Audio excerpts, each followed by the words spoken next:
Ako si Marga, isang OFW cleaner sa Seoul. Kasama ko sa isang apartment si Ate Jessa, isang factory worker. Maliit lang ang unit namin sa third floor ng isang lumang tahimik na building. Malapit ito sa Dongdaemun, pero medyo tago, parang hindi na na-maintain. May 6 na palapag ang building, pero laging pinapaalalahanan kami ng mga lokal na huwag bababa sa basement 4. Nung una, akala ko biro lang. Pero ang weird, wala sa elevator button ang B4, B1, B2, B3 lang. Isang araw, pinapunta ako ng amo ko para linisin ang basement dahil may mag-i-inspeksyon. Bilin niya, clean hanggang B3. Huwag mo nang pilitin ang B4, sarado yon. Tumango lang ako pero sa utak ko, curious na ako. Nung araw na yon, mag-isa lang akong bumaba sa basement. Habang nililinis ko ang B2, napansin kong bukas ang pinto papuntang hagdan at may mga yapak akong narinig. Hindi sapatos, kundi paang nakapaa. Mabigat ang hakbang, mabagal at sunod-sunod. Sinilip ko pababa, walang ilaw, pero may something sa dilim. May kumalaw. Mabilis akong umakyat pabalik sa B1, pero sa gilid ng mata ko, parang may aninong sumusunod. Kinagabihan, nagkwento ko kay Ate Jessa habang kumakain kami. Ate, may gumalaw sa B4. Parang may taong nakatayo sa dilim. Tumigil siya sa pagkain. Huwag mong sabihin bumaba ka. Sinilip ko lang naman. Napamura siya. Marga, ano ba? May dahilan kung bakit pinasarado ang B4. Yung dating tenant na Pinoy doon, bigla na lang nawala. Ilang araw na lang sa kontrata niya. Bigla na lang hindi na sumipot. Ang huling CCTV footage, bumaba siya sa B4. Hindi na siya nakita ulit. Gabi na. Natutulog na kami. Biglang tumunog ang elevator sa labas. Bumukas ng walang tao. Pagtingin namin sa display, nag-blink ito sa level B4. Teka, akala ko walang B4. Bigla kaming nakarinig ng dragging sound sa hallway. Parang may hinihila. Sinilip namin ang fifth hole.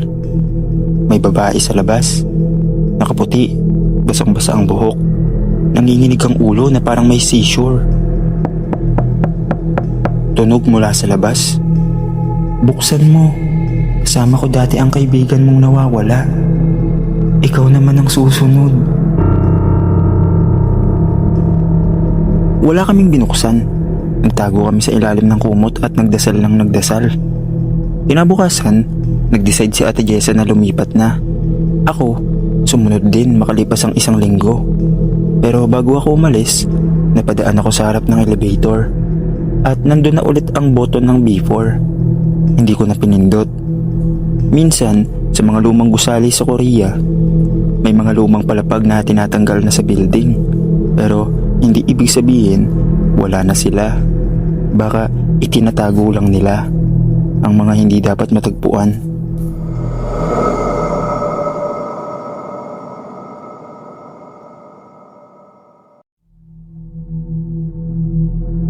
Ako si Leo. Weekend hiker ako dito sa Korea. Factory worker sa weekdays. Nature seeker pag Sabado at Linggo. Paborito ko ang Pochon. Tahimik, malamig at may trail na hindi gaanong dinadaanan ng mga turista. Kadalasan, ako lang ang Pinoy doon. Kasama ko sa hike nung araw na yon si Kuya Randy, isang kababayan na bagong salta sa Korea. Bro, legit ba to?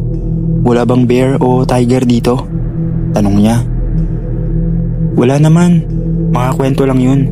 Worst case, ahas lang siguro. Hindi ko alam, pero parang may mali nung araw na yun. Wala masyadong ibon. Tahimik masyado ang gubat. Ni hangin, parang walang dumadampi. Bandang 3 PM, narating namin ang taas na bahagi ng trail. May daan pa kanan na parang hindi dinaanan ng tao, pero may signs Korean character na hindi ko maintindihan. Kulay pula, parang babala. Shortcut daw ito, sabi sa trail map ko. Sabi ni Randy. Huwag na pre, baka private o may kulto dyan.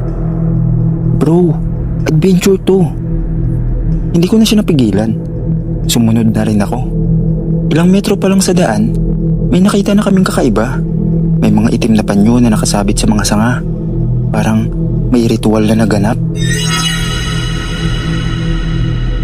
Mukhang may altar bro. Bulong ko. Sa lupa, may maliit na hukay. Sa loob nito, may mga buto at balat ng ahas. Pero ang kakaiba, may ID ng isang lalaki. Faded na parang ilang taon nang nababad sa ulan. Ang pangalan niya, Eduardo, isang Pinoy. Bro, may nawawala bang Pinoy sa Korea? Tanong ni Randy. Biglang may tumunog sa likod namin. May gumagapang.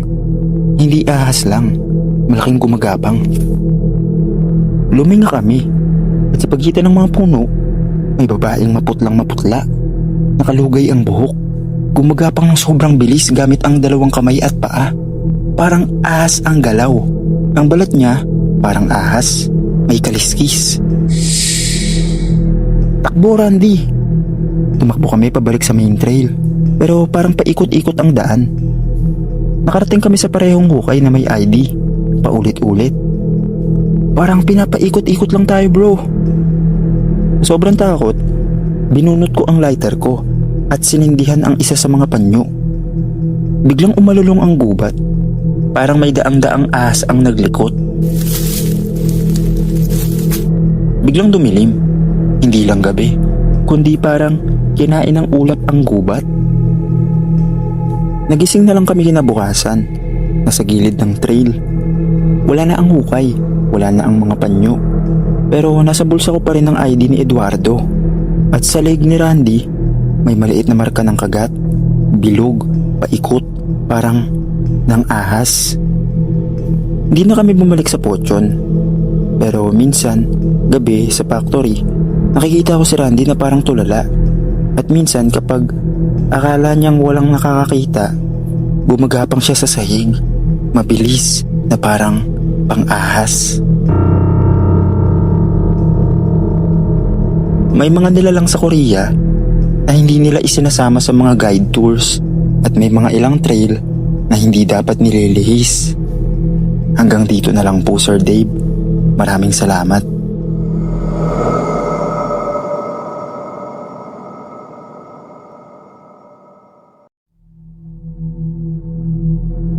Ako si Trina, taga Antipolo, at kasambay sa isang private resort sa Jeju. Tahimik ang trabaho, mapait ang among Koreana na writer ng horror novels. Pero may isang bilin siya palagi bago siya umalis papuntang mainland. Patagalugin ko na lang po para mas maintindihan nating lahat. Huwag kang pupunta sa kuweba sa likod ng resort. Kahit anong mangyari, huwag mong papapasukin. Napaka-misteryo ng kuwebang tinutukoy niya. May lumang bakal na gate at may chain na kalawangin. Wala sa mapa ng Jeju ang kuweba. Kahit napakalapit lang nito sa kilalang Manjang Hall, lava cave system. Isang gabi, may narinig akong kaluskos sa labas. Akala ko daga o pusa lang. Pero pagtingin ko sa bintana, may lalaki. Basang-basa ang damit, duguan ang suot at nagtuturo papunta sa kuweba. Nakangiti siya pero may hiwa mula leeg hanggang dibdib. Parang bukas ang katawan niya pero buhay pa rin. Bigla siyang nawala sa dilim. Kinabukasan, kinausap ko ang gardener, si Aju Shimin.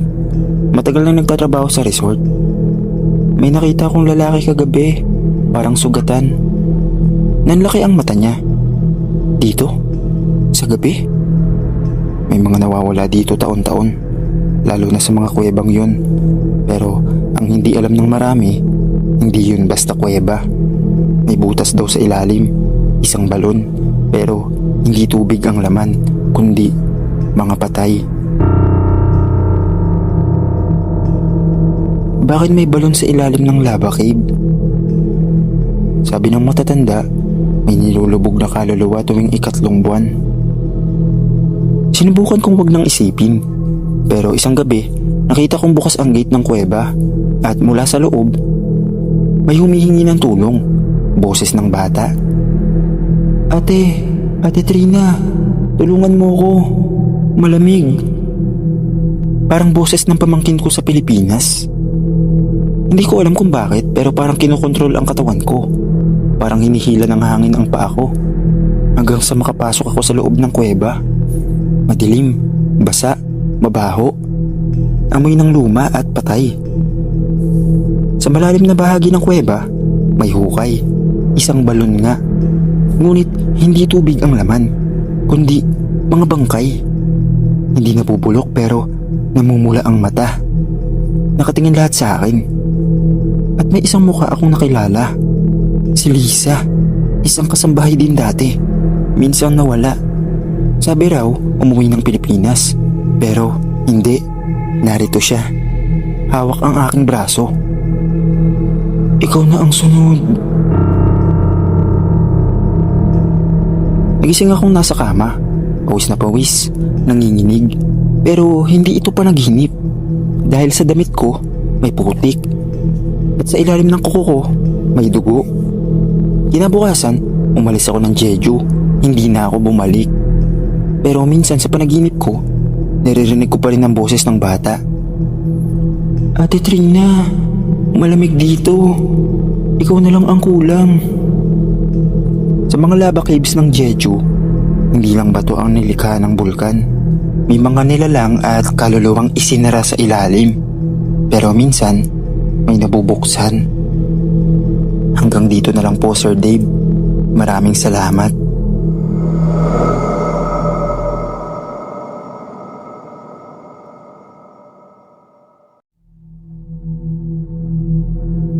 Ako si Patrick, Tubong Laguna. 3 buwan na ako nagtatrabaho sa isang tangerine farm sa Jeju bilang picker. Malayo sa bayan at puro bundok at taniman lang ang nasa paligid.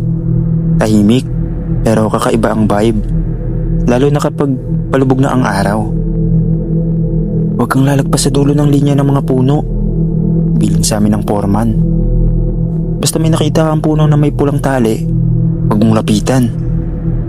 Aba, okay. Akala ko baka may pesticide o baka private property, pero hindi ko na lang pinansin. Isang gabi, habang nagpapahinga ako sa barracks, naisip kong maglakad-lakad sa labas. Stress reliever ko yon. Maliwanag pa ang buwan, kaya akala ko safe. Napadpad ako sa dulo. Tahimik, amoy bunga. Pero sa di kalayuan, may nakita akong babae. Nakatayo sa tabi ng punong may pulang tali. Nakaputi, mahaba ang buhok, nakatingala. Lumapit ako. Ate, kayo po ba yung anak ng may-ari dito? Hindi siya sumagot. Tinignan lang ako. Tuwid na tuwid ang leeg niya, pero baliktad ang ulo. Ang mata niya, itim lahat, walang puti. Tapos bigla siyang tumakbo. Hindi palayo, kundi palapit. Tumakbo ko pabalik sa barracks. Paglingon ko, wala na siya. Pagdating ko sa loob, may amoy bulok na tangerine. At sa kama ko, may isang bugok, nangingitim at binuksan na. Sa loob, hindi buto kundi kuko. Kinabukasan, tinanong ko ang isang Korean na matagal nang nagtatrabaho sa farm. May babaeng naligaw dito kagabi. Hindi ko maaninag pero may nakita ka? Tanong niya, seryoso. Diyan sa may punong may pulang tali? Tumango ako. Lumapit siya sa akin at mahinang sinabing, dati may batang babae na nawala sa farm na to. Anak ng dating caretaker. Nahanap ang bangkay niya sa pinakang likod. Nakasabit sa puno. Baliktad ang ulo. Bawat taon may bumabalik. Minsan Korean, minsan Pinoy. Laging pareho ang sinasabi. Anong sinabi nila? pumunta ang babae para magpaabot ng galit. At kung sino ang makakita sa kanya, susunod din daw sa puno. Umuwi ako sa Pilipinas matapos ang kontrata. Pero gabi-gabi, kahit mainit ang kwarto ko, naaamoy ko ang bulok na tangerine. At minsan sa salamin ng banyo, may nakikita akong babaeng baliktad ang ulo, nakangiti at may hawak na pulang tali. Hanggang dito na lang po. Maraming salamat sa pagbabasa ng kwento.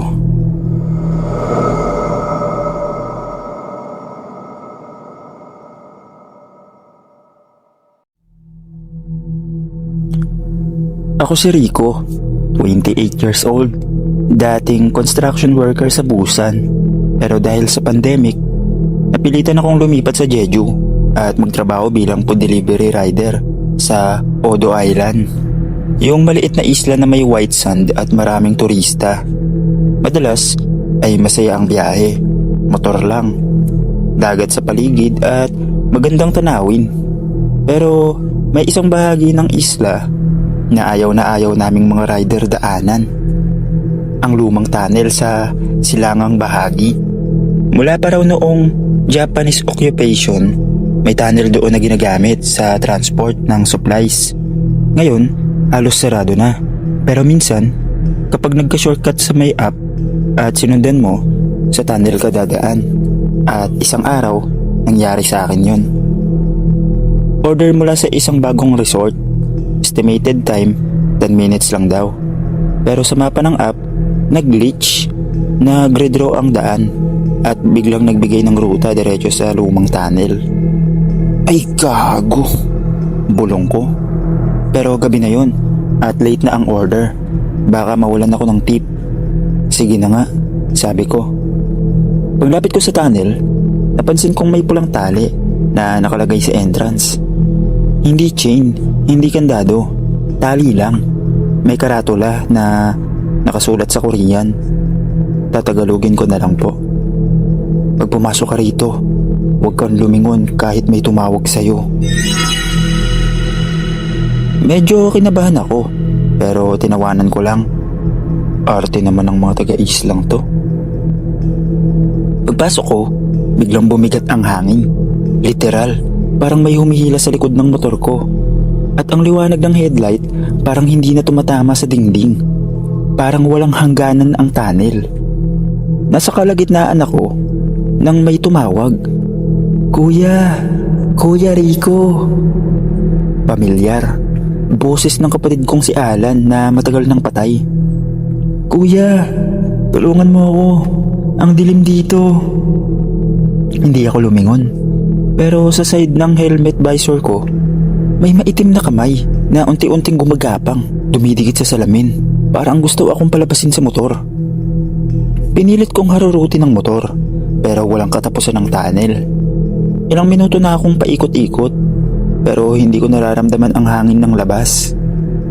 Tinignan ko ang phone ko, walang signal, pero may isang notification. One message, your soul has been fake off. Biglang lumiwanag. Nasa labas na ako ng tunnel. Pero ibang parte ng isla. Parang luma ang paligid. May mga bahay na sira. May signboard na Koreano na estilo pang 1940s. Walang tao, walang tunog. Odo pa rin ito, pero hindi na ito yung Odo na kilala ko. May nakita akong delivery box na parehas sa gamit ko. Pagbukas ko, helmet, damit at larawan ko. Sunog. At sa ilalim, death certificate. Pangalan ko, petsa, ngayong araw. Bigla ako nagising sa gilid ng kalsada. Hindi ko alam kung panaginip lang ba yun o totoong nangyari sa akin. Pero sa mga isla, may mga daan na hindi mo dapat pasukin. Hindi dahil maputik, hindi dahil delikado, kundi dahil pag pumasok ka, baka hindi ikaw ang lalabas. Hanggang dito na lang po, Sir Dave. Maraming salamat po.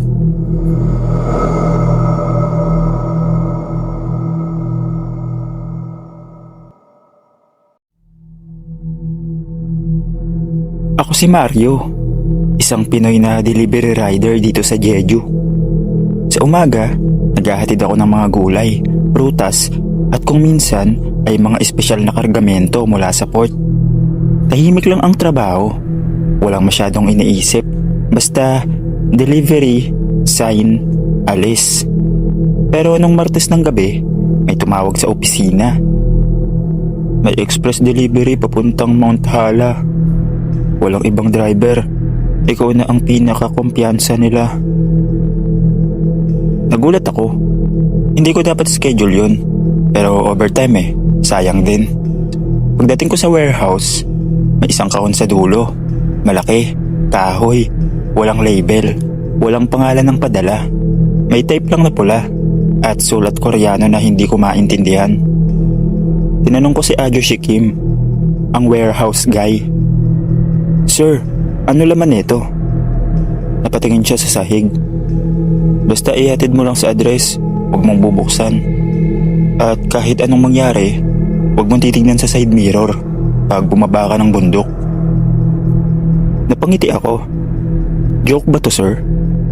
Hindi siya tumawa. 10:00 ng gabi. Paakyat na ako sa sigsag na daan sa Mount Hala. Walang ibang sasakyan, walang street lights. Ulan, ambon, usok mula sa tambucho. At tahimik na tahimik sa labas. Pero naririnig ko sa likod, may kumakaluskos. Akala ko guni-guni lang, pero parang may gumagalaw sa kahon.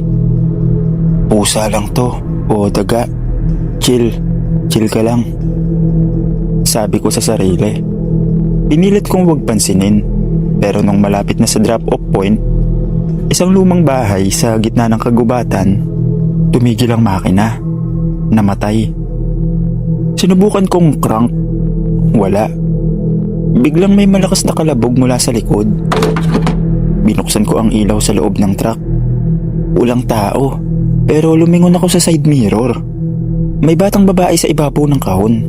Nakaupo, nakatitig, putlang-putla, basa ang buhok, may tagos sa damit. Parang may tumusok sa likod niya. Bigla siyang umiti at nagsalita pero mahina yung tunog, parang minumura ako sa isip. Dali-dali kong binaba ang salamin ng bintana at sinigawan siya. Umalis ka, hindi ka kasama sa delivery. Pagtingin ko ulit sa mirror, wala na siya. Umilaw bigla ang dashboard, nag-start ang makina ng kusa. Pagdating sa address, may matandang babae ang sumalubong. Tahimik lang siya. Tinuro lang ang likod ng bahay. Hinila niya ang kahon pababa mag-isa. Kahit sobrang bigat, hindi siya nagsalita. Habang papaalis na ako, tinapik niya ang bintana ko. Salamat. Sana hindi ka nabalikan. Kinabukasan sa opisina, sinabihan ako ni Adjo Shikim. Hindi lahat ng kargamento ay mula sa tao. Minsan, may nagpapadala ng nilalang pabalik kung saan sila galing. Jeju has spirit. Kung hindi sila maibabalik, sila ang pupunta sa'yo. Mula noon, tuwing may kahon na walang label, tinatanggihan ko na. Pero gabi-gabi, sa side mirror ng truck, minsan may nakikita akong nakaupo sa likod, basa ang buhok, maputlang muka, at tila hinihintay kung kailan ako muling tatanggap ng karga. Hanggang dito na lang po. Maraming salamat sa pagbabasa ng kwento.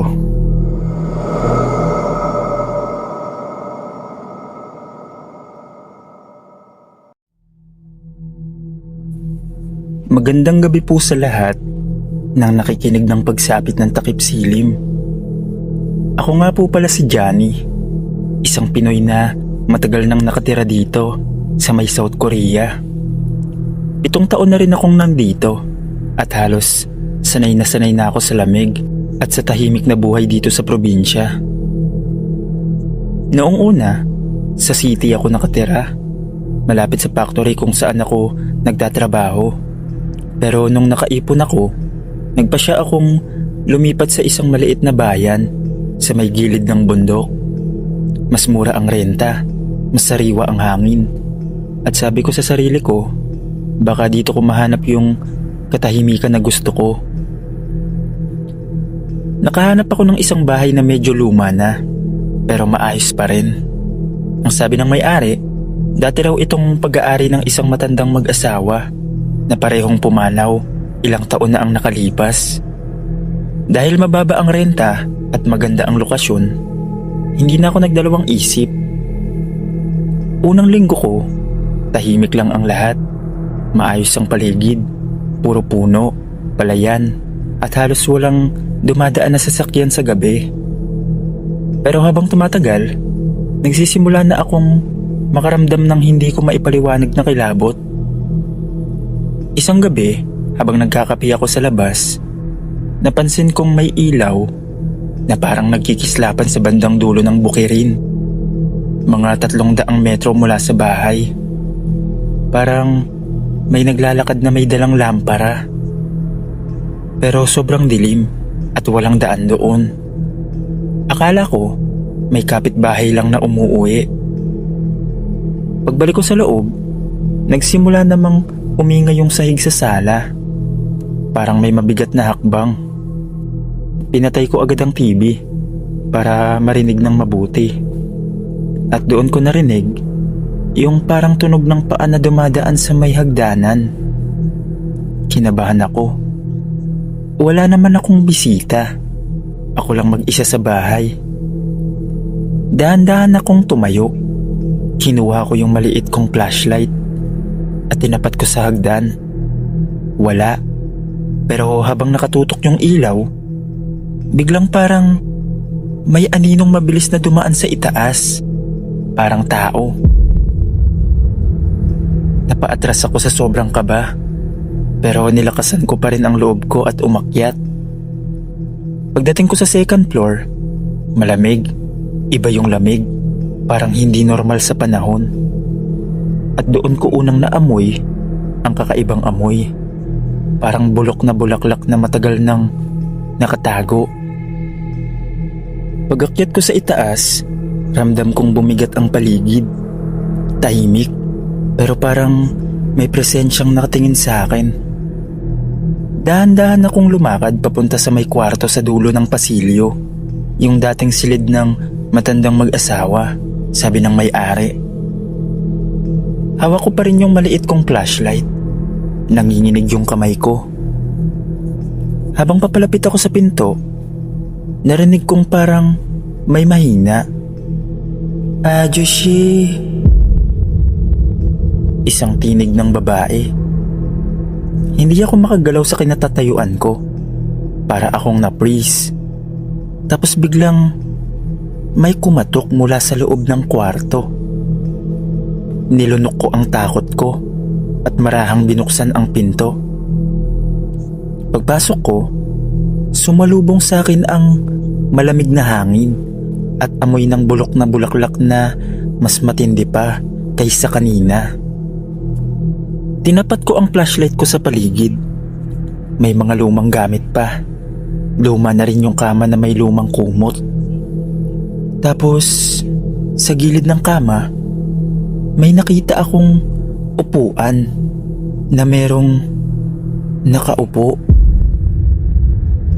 Akala ko panaginip lang, pero malinaw kong nakita ang anyo ng isang matandang babae. Nakatalikod, puting-puti ang buhok, at nakaitim na hanbok. Dahan-dahan siyang tumingin sa akin. At doon ko nakita yung mukha niyang parang bulok na. Nangingitim ang paligid ng mata at may luha ng dugo sa pisngi. Napaatras ako at muntik nang madulas sa sahig. Pero bago ako makatakbo, bigla siyang sumigaw ng sobrang lakas. Isang boses na parang sabay-sabay na lalaki at babae. Umalis ka rito.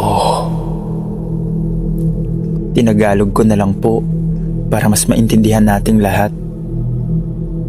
Napabitaw ako sa flashlight at nawala ng ilaw ang buong kwarto.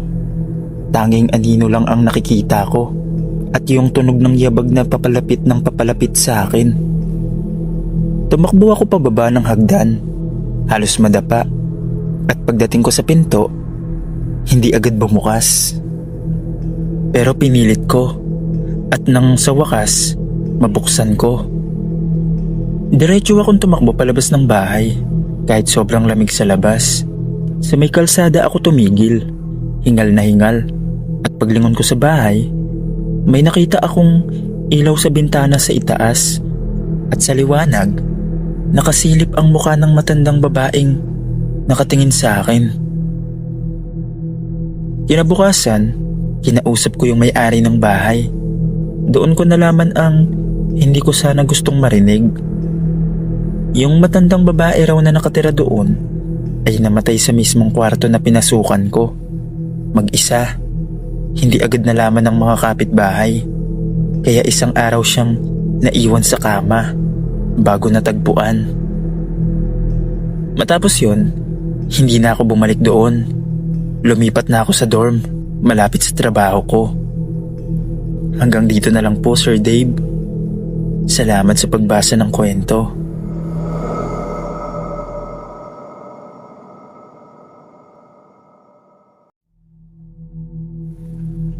Ako nga pala si Lance, isang estudyanteng Pinoy na nag-aaral dito sa Korea. Nag-aaral ako sa isang university sa Gyeonggi-do at nakatira ako sa dorm kasama ng iba pang international students. Pero itong ikukwento ko, nangyari to nung second year ko, noong nagpasya kaming mag-explore ng isang abandonadong bahay sa may dulo ng nayon. Ayon sa mga lokal, yung bahay daw na yun ay isang dating pag-aari ng isang Koreano na misteryosong nawala mga 10 taon na ang nakalipas. Wala raw nagtatagal na tumira doon. Yung iba, sinasabing may naririnig silang boses sa loob at minsan may nakikita raw na ilaw sa bintana kahit matagal nang walang kuryente. Hindi ako naniniwala noon. Tipikal na kwento lang siguro, pangtakot sa mga bata. Pero isang gabi ng Sabado, naisip namin ng mga kaibigan kong Pinoy at isang Indonesian na estudyante na i-check mismo yung bahay. Wala lang, thrill lang daw, pang content. Madilim na nung dumating kami. Maliit lang yung daan papunta roon, puro puno at walang street light. Ang tanging ilaw lang namin ay yung flashlight ng cellphone. Paglapit pa lang, ramdam ko na yung kakaibang lamig. Hindi yung normal na lamig ng panahon. Ibang klase, parang may hangin na dumadaan sa balat mo pero hindi mo nararamdaman sa paligid. Yung bahay, 2 palapag, may sirang bubong at may mga lumang bintanang halos natatakpan na ng alikabok. May nakasabit pa sa gate na lumang karatula na may nakasulat sa Korean. Pero tatagalugin ko na lang po. Bawal pumasok. Pero syempre, pasaway kami. Pagpasok namin sa loob, naamoy agad namin yung amoy ng lumang kahoy, amag at parang may halong bulok na bulaklak. Sa sala, may mga nakabaliktad na upuan at basag na salamin. Habang iniilawan namin yung paligid, may mga lumang litrato sa dingding. Pamilyang mga nakangiti. Pero halos nabura na yung mga muka sa sobrang kalumaan.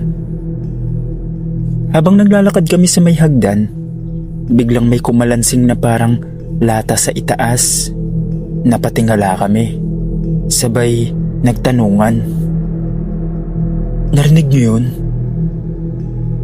Isa sa amin, si Arman, nagbiro. Baka pusa lang yan o raccoon. Pero nung umakyat kami, iba na ang pakiramdam. Ang sahig, umuuga sa bawat hakbang namin. Sa dulo ng hallway, may pinto na bahagyang nakabukas. Nilapitan ko at binuksan ng konti. At doon ako napatigil. May laruan sa sahig. Isang maliit na manikang Koreana. Pero putol ang ulo. Sa tabi nito, may bakas ng mga maliliit na paa sa may alikabok, paakyat sa dingding. Biglang tumunog ang piano sa baba. Isang mahinang tugtog ng lumang lalabay. Lahat kami napatingin sa isa't isa. Tapos halos sabay-sabay kaming tumakbo pababa. Pagdating namin sa sala, tumigil yung tugtog. Pero doon namin nakita sa lumang piano, may nakaupo. Isang batang babae na nakaputing hanbok. Mahaba ang buhok at nakatalikod. Excuse me? Hello? Dahan-dahan siyang tumingin sa amin. Sobrang putla ng balat niya. Nangingitim ang ilalim ng mata. At sa bawat paghinga niya, parang may usok na lumalabas. Tapos, ngumiti siya. Pero mali. Kasi mula sa pisngi niya, bumuka pababa hanggang liig. Isang ngiting hindi pang tao. Sumigaw kami at nagtakbuhan palabas. Habang tumatakbo kami sa daan, rinig namin yung pagtawa ng bata. Lumalakas habang lumalayo kami. Kinabukasan, bumalik kami sa nayon kasama yung isa naming Koreanong kaklase para tanungin kung ano ba talaga yung bahay na yun. Sabi ng matandang tindera sa may kanto, dati raw may batang babae na anak ng dating may-ari. Namatay daw siya sa sunog na sumiklab sa bahay habang nagpapiano. Hindi na raw nailigtas at mula noon may mga nakakarinig pa rin ng tugtog ng piano tuwing gabi. Pagkatapos nun, wala nang naglalakas loob pumunta roon. Kami naman, hindi na rin bumalik sa lugar na yon kahit kailan. Hanggang dito na lang po ang kwento ko. Maraming salamat po.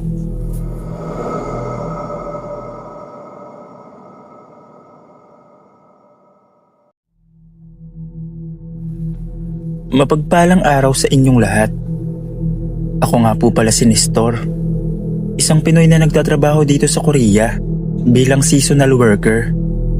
Isa ako sa mga napadala sa isang strawberry farm dito sa isang probinsya sa Gyeongbok. Simple lang naman ang trabaho namin. Magdilig, mag-ani, maglinis ng greenhouse, at magbuhat ng mga tray ng prutas. Pero may isa akong karanasan dito na hanggang ngayon, hindi ko pa rin malilimutan. Nasa gitna kasi ng bundok yung farm namin at medyo liblib ang lugar. Kapag gabi, halos wala kang maririnig kundi mga kuliglig. At minsan, ang ihip ng malamig na hangin na dumadaan sa mga plastic na bubong ng greenhouse.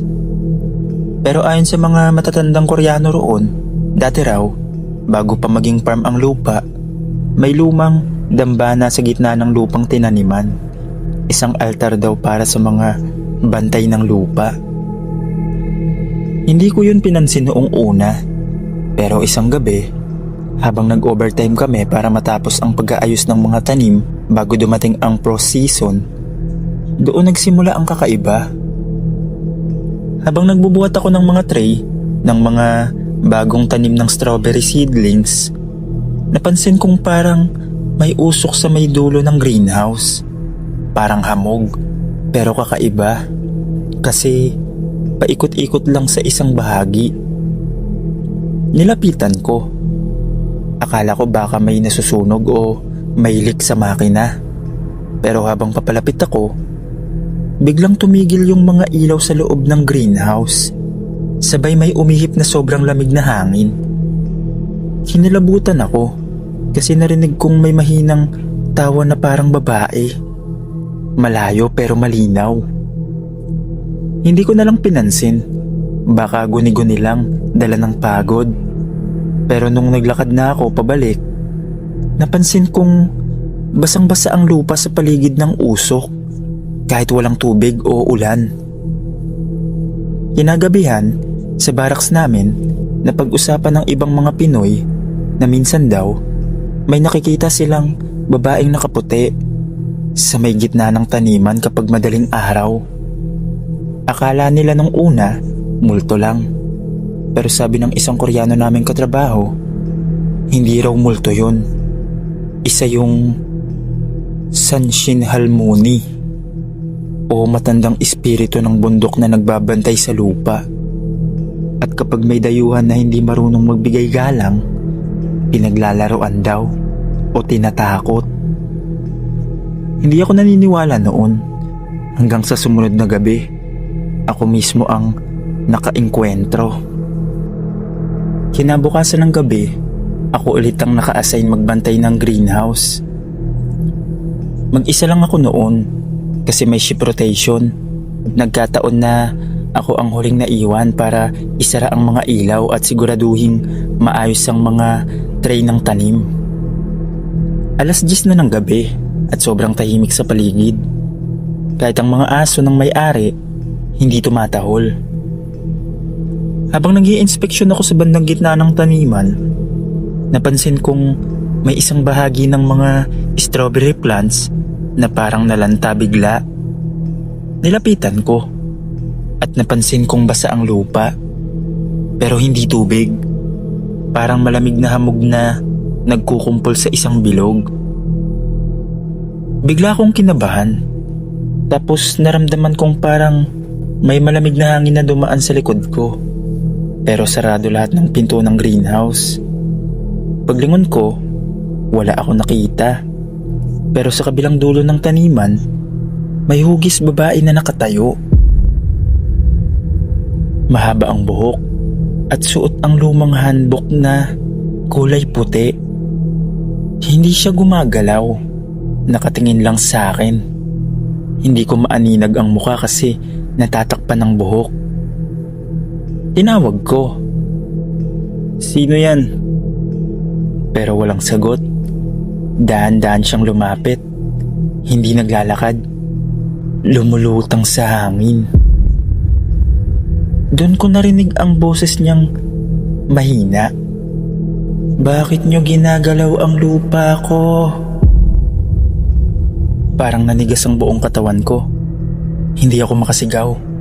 Pero napansin kong dumilim yung paligid kahit bukas ang ilaw. Isa-isang pumupundi ang mga ilaw ng greenhouse hanggang sa tanging isang bumbilya na lang ang bukas, yung nasa taas ko. Sa bawat paglapit niya, mas lumalakas yung amoy ng bulok na damo at basang lupa. Nang halos 3 metro na lang ang layo niya, itinaas niya ang kamay niya at itinuro ako. Doon ko nakita ang mga kuko niyang mahaba at maiitim, parang ugat ng puno. Hindi ko na kinaya. Tumakbo ako palabas ng greenhouse, halos madulas sa putik. Naririnig ko pa rin yung tawa niyang mahina, parang umahabol sa hangin. Paglabas ko, sobrang lamig sa labas, kahit hindi pa taglamig. Pagdating ko sa barracks, hingal na hingal ako at halos walang boses. Yung mga kasamahan ko nagulat kasi putik-putik daw ako at namumutla. Kinabukasan, pagbalik namin sa farm, nagulat kami. Yung parting tinaniman kung saan ko siya nakita, tuyo lahat ng strawberry plants. Parang napulok. Sinabihan kami ng matandang Koreano na kasama namin na wag na raw kaming magtrabaho roon sa gabi. Sabi niya, yun daw yung parte kung saan nakatayo dati ang lumang dambana bago ginawa ang farm. Hindi raw nakapagpaalam ng maayos ang may-ari sa mga bantay ng lupa. Simula noon, tuwing sumasapit ang 9:00 ng gabi, kusa naming sinasara lahat ng greenhouse dahil wala nang gustong magbantay. Hanggang dito na lang po, Sir Dave. Maraming salamat po.